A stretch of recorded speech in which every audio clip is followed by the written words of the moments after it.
मैं पूरी जिंदगी दो बंदों को तलाश करता रहा, लेकिन तलाश ना कर सका। एक वो जिसने अल्लाह की राह में माल खर्च किया और गरीब हो गया, और दूसरा वो जिसने जुल्म किया हो और अल्लाह की पकड़ से बच सका हो।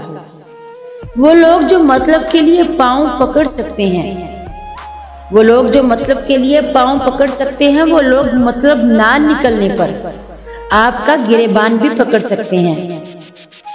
कुछ लोगों को ऊंचाई पर पहुंचने का इतना शौक होता है, इतना शौक होता है कि वह छोटे लोगों का हाथ पकड़ने की बजाय बड़े लोगों के पाँव भी पकड़ सकते हैं।